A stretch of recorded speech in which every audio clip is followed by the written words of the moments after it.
Welcome to our channel and welcome back to yet another COVID-19 update here from Shenzhen in China. Today it's 13 degrees and clear, quite a nice sunny day outside. I went for a little walk earlier. A number of you viewers have been asking for me to do a video walking around outside, so I have done that. If you want to have a look, I'll leave a card up here right now. Right, as usual, first to the numbers. So numbers inside of China, there are now 70,635 confirmed cases, 1,772 deaths, and 10,853 people who've recovered. The active cases, which are the confirmed cases less the recovered and deaths, is 58,010. There continues to be 4 provinces outside of Hubei with more than 1,000, which is Guangdong with 1,322, Henan with 1,246, Zhejiang with 1,171, and Hunan with 1,006. For global cases outside of China, there are 696 confirmed cases, 3 deaths and 95 recovered. Again, active cases, which are confirmed less deaths and recoveries, totals 598. On to the sort of deaths versus recoveries. So for China, within Hubei province, the current deaths are 1,696, which is a rate of 20.3%, and recoveries are 6,639, which is a rate of 79.7%. For the death and recovery rates inside of China, excluding Hubei province, deaths are 76, which is 1.8%, and recovered are 4,214, which is 98.2%. And for the death and recovery rates globally, excluding China, deaths are 3, which is 3%, and recovered are 95, which is approximately 97%. So I just want to address a couple of points that have been brought up on the comment section of the last few videos. And the first one of these is to do with the amount of deaths and the action that is being taken here in China. I have quite a lot of commenters suggesting, that there's a sort of they can't understand why there's such a lot of action being taken if only 1,500, 1,600 people have died from this virus. Now I just want to address this because actually the shutting down of cities, there is a large scale shutdown and quarantine right across China. Obviously that's concentrated within Hubei province, but the reason for that large scale quarantine and shutdown is not because of the amount of people that have died. It's simply because of how easily this virus spreads from person to person. So obviously the more people that get infected, the more will die. So the quarantine and the lockdowns and shutdowns are to stop the spread. There's no correlation between the amount of people that have died and the lockdown of the cities. It's simply to stop the spread of the disease, because obviously the more it spreads, the more people who will become critically ill and the more people that will die. So it's simply to stop that spread of the disease.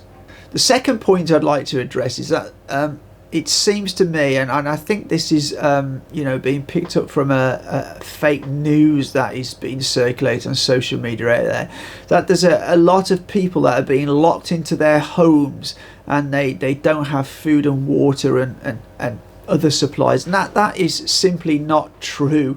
A majority of what I've seen, you know, I can only tell you what I see with my own eyes and speaking to people around China. But when people get this 14-day quarantine and they're not allowed to be, or they're not allowed to come out of their homes, a volunteer or a community volunteer is assigned to them, and that volunteer then will bring any supplies they need. They will go shopping for them, they will bring things, and they will answer sort of their questions. I've also heard stories about the people being sort of barricaded into their homes. Now, I do think this has happened in a very, very small amount of cases.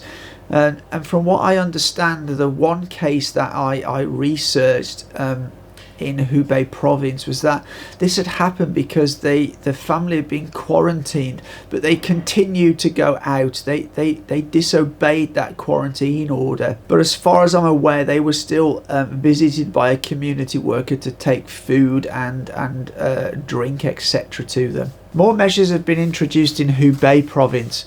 At a meeting of top officials on Sunday afternoon, they stressed that there needs to be less bureaucracy in order that actions can be taken more swiftly and decisively.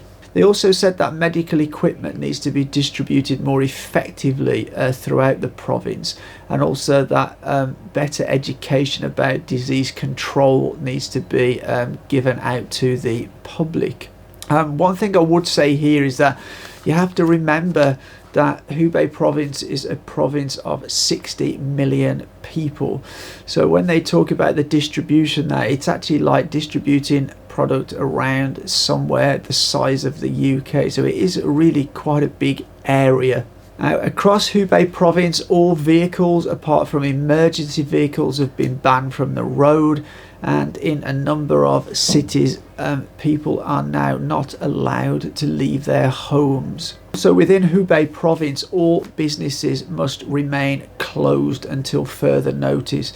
This is obviously going to be a huge financial hit to not just Hubei province but China's economy as well. You know, Hubei is quite a large manufacturing province, and I don't know the numbers off my head, but I would imagine it contributes a fair amount to the overall economy within China. It was also announced at the meeting that the percentage of critically ill patients has fell to 22% of the total. This is down from the 32% that was reported on the 27th of January. An additional 1,200 specialist military healthcare workers have arrived in Wuhan today. This is the second phase of the 2,600 that were announced last Thursday. And the last thing that came out of the meeting was that they announced that there were a total of 1,716 healthcare workers whom have been infected, and of those infected, 6 have died. So other news, 32 patients, it's now been said, have donated plasma, and a state-owned biotech company here in China has developed a convalescent plasma that they are using to treat patients with. So that's good news. So it's a kind of a short update today, as there is not a huge amount of news today, but just a light note to end on is that TV watching over the last couple of weeks has increased by 41.7% here in China, and obviously that's because everybody is staying at home and has very little to do. I would also imagine gaming on phones and social networking has shot through the roof too, because you know, Chinese people love gaming on their phones. So that brings me to the end of yet another update. Thank you for watching. If you like the video, please give us a thumbs up. If you like the content generally of the channel, please hit that subscribe button. If you really want to get notified as soon as a new video is released, hit those bells. However, as always, see you tomorrow and take care.